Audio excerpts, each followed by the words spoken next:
రూట్లో వెళ్ళాలి. వెళ్ళైతే వెళ్దాం పదండి, చూపిస్తాం మీ అందరికి. చూస్తారు కదా ఇక్కడే అండి, మనం హైదరాబాద్కు వెళ్ళే రూటు, వరంగల్కి వెళ్ళే రూట్లో జీడికంట్ల రాములవారని టెంపుల్ ఉందండి. ఇట్లా వెళ్ళడానికి మనం హైదరాబాద్ వెళ్ళేటప్పుడు కానీ రైట్ సైడ్ వస్తుంది వరంగల్. ఇప్పుడైతే జీడికంటి రాములవారి టెంపుల్ దగ్గరికి వచ్చామండి. నాకు ఇక్కడికి రాగానే సంతోషం ఏంటంటే, స్వామి మాల వేశారు రాములవారి తండ్రి దగ్గర, ఆంజనేయ మాల వేశారు. వాళ్ళ పాటలు అన్నీ పెడుతున్నాను, వినండి. చాలా అద్భుతం అండి. నేను జీడికంటి రాములవారి దగ్గరికి వచ్చాను కాబట్టి మీ అందరు చూపిస్తాను. లోపలికి వెళ్తే వీడియో అలా ఉంటే మాత్రం ఖచ్చితంగా వీడియో చూపిస్తాను. బయటనైతే ఇదంతా జీడికంటి రాములవారి దగ్గర ఎంతో ప్రశాంతంగా ఉంది చూడండి.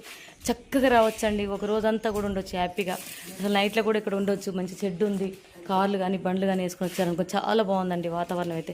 ఖచ్చితంగా రావచ్చండి, అంత అద్భుతంగా ఉంది టెంపుల్.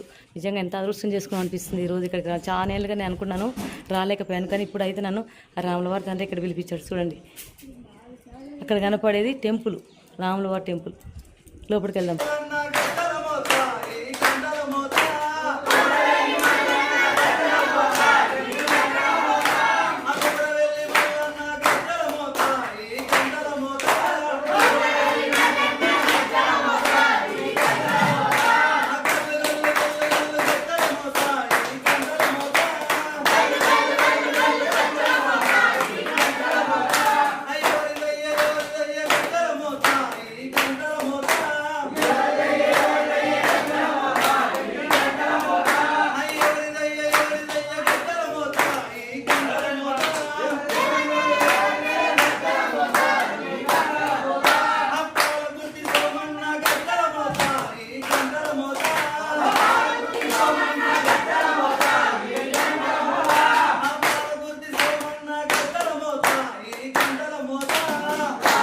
జీడికంటి రాములవారి దగ్గర టెంపుల్కి వచ్చానండి.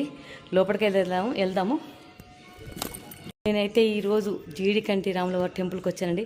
చాలా ఏళ్ళ బట్టి ఇక్కడికి రావాలి అనుకుంటుంటే అస్సలు అవ్వలేదు. అనుకోకుండా ఈరోజు వచ్చాను. నాకు చాలా సంతోషం అనిపించింది. ఆ తండ్రి దగ్గరికి అయితే వెళ్దాం.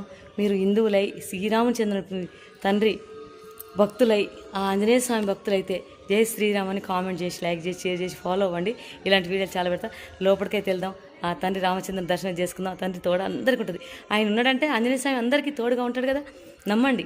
ఆంజనేయ స్వామి తోడుగా ఉన్నాడంటే ఏ భక్తుడు ఏదైనా సాధించవచ్చు. జై శ్రీరామ్. వెళ్దాం పదండి ఆ తండ్రి దగ్గరికి.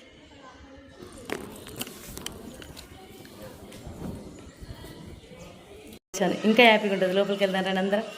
మనం గుడిలో అడుగు పెట్టగానే ఫస్ట్ గజన సామాన్ దగ్గర తల వంచి నమస్కరించుకుంటే చాలా అద్భుతాలు జరుగుతాయి. మనకు స్టార్ట్ అయ్యేది ఇక్కడి నుంచే కాబట్టి ఆ శ్రీరామచంద్రుని దర్శనం చేసుకున్నారండి. ఆ శ్రీరామచంద్రుడు ఎక్కడుంటే ఆంజనేయ స్వామి అక్కడ ఉంటాడు. మీరు ఆంజనేయ స్వామి భక్తులైతే చూసి ధరించండి.